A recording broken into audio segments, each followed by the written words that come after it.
Everyone I know is a good person. It's very hard to find a bad car dealer these days, but we still get, tarred with the Arthur Daley brush, and I hate it. You can't go and buy a cup of coffee on the high street today without somebody reading a review of that coffee shop. We are the most reviewed business, I think, in the country. Every single car that gets sold, we plead with our customers to please leave a review, tell people about your experience, because our business survives and thrives off our reviews. They're 100% positive, and Mike Brewer Motors up in Sheffield, it's 100% positive.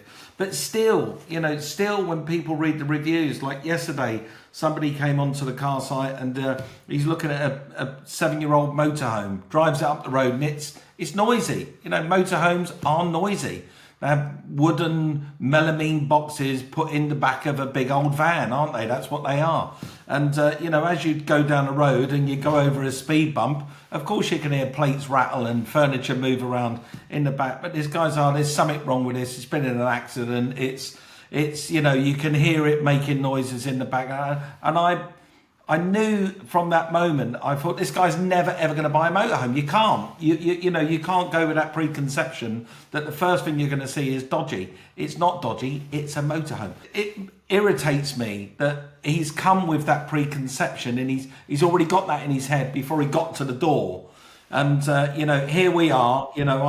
I've invested millions into the business. I've created jobs for people. I pay my tax on point and on time. I'm contributing to the local community by sponsoring things in the local community. And here we are trying to do the right thing, and somebody arrives with a preconception that they're on their way to go and see something dodgy. One of the comments I always seem to get, I'll go through a video and I'll explain all the costs. And I did one just the other day. It was our lovely supercharged XKR. The guy had seen the video where I bought it at auction, so he knew how much I paid at the hammer price, and that was about £5,000 adrift from the final car. So I sat down and I explained how I'd actually walk away with about £1,000 net out of that, because we'd done a new head unit that it needed, we'd done a full service including all the spark plugs at whatever that was, 100, and it explained all the VAT and everything else.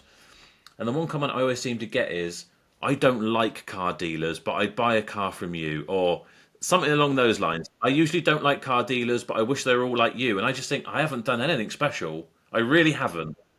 And I haven't even really gone over and above and beyond. I've done what's required, and that's that. And that's what we all do. It's bizarre that there's this feeling. Do you not think it's down to people's understanding of cars, though? It's that they think car dealers are dodgy because their car goes wrong, or because something isn't covered by warranty because it wasn't a fault at point of sale. And it's fair to say on the age and the mileage of that vehicle that that's maintenance. They've got to pay for that to be fixed. Do you think that's where the dodgy car dealer thing comes in? It's a misunderstanding of what a fault with the vehicle actually is. I think it's just such an emotional object for people. Yeah, and it's the second most expensive purchase usually after a house.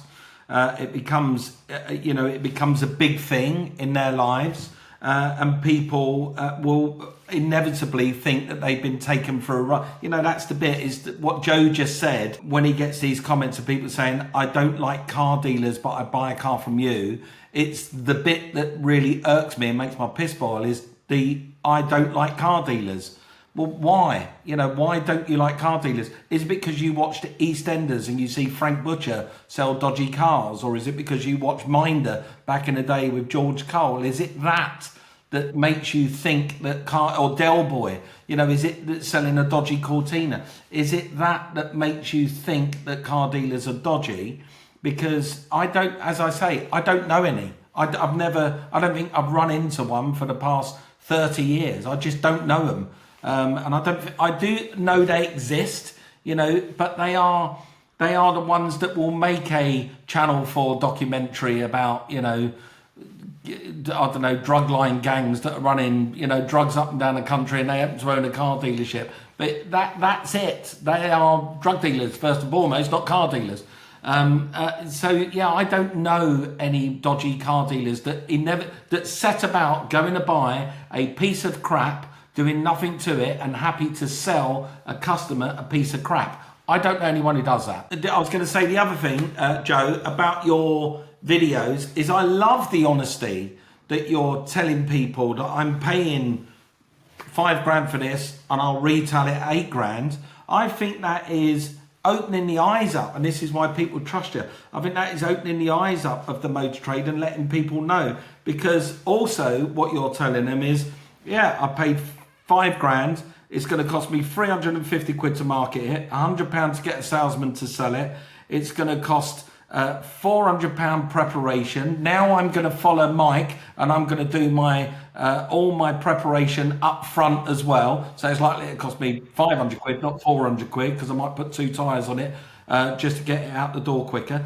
And then I've got to pay my new increased, whatchamacallit, that the government did yesterday. Yeah, I've got to pay that. Yeah, PAYE, I've got to pay that. I've also got to pay for my lights, my rent, my rates, I've got to pay VAT on the deal, and I've got somewhere in there, I've got to pay myself. Somewhere in there, hopefully there's enough to pay myself. Don't forget, Mike, you haven't paid the tax yet. Exactly, and you've got to pay your tax, your corporation tax at the end of the year. So somewhere out of there might be £800, like that £3,000, £800. That's actually the money that I can use to invest in my business to make it better for the future. You know, there might be 800 quid in there. And that's the bit that you are telling people and getting out there. And that's the bit that I love.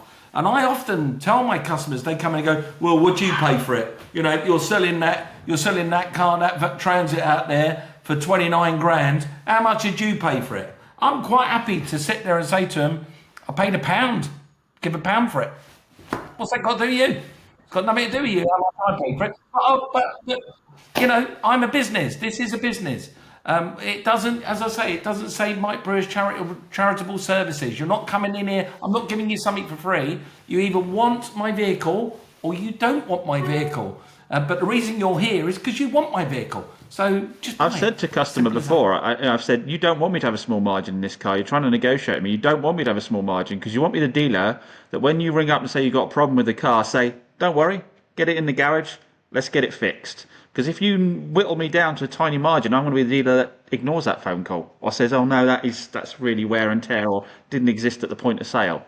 So you don't want me to have a tiny margin. And we are entitled, as I say, we are entitled to make a living. It's not a crime in this country to make a living. That's how we survive, people. This is how we pay our bills and, you know, pay for our personal lives and put food on the table for our families or go to Spain. You know, this is how we do it. We are entitled to do it.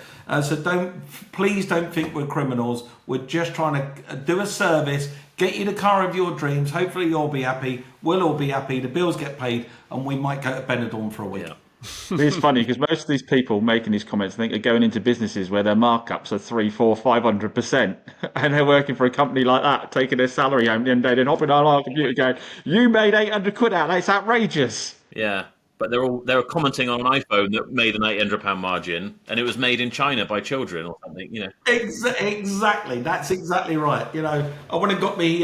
Went and sat in the dentist the other day. I sat in the chair. He looked in my mouth, shone a light, and he went, yeah, great, fantastic. I went, oh, brilliant. Anything need doing? He went, no, really good. Your hygiene's great. I went, fantastic. Rinse my mouth out. I was in there, 7 minutes? Walked back down the stairs, went to the till. I said, she went, never appointment. I said, yeah, he said in 6 months' time. She went, okay, that's £62, please. And I'm like, for what? What happened? What happens there? What was the 62 quid for? What happened?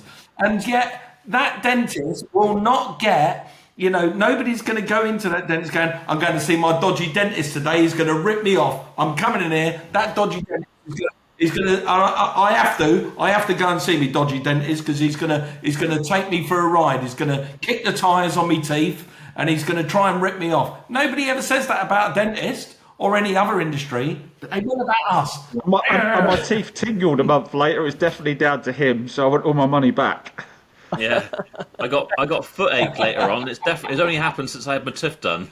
Yeah, That's yeah.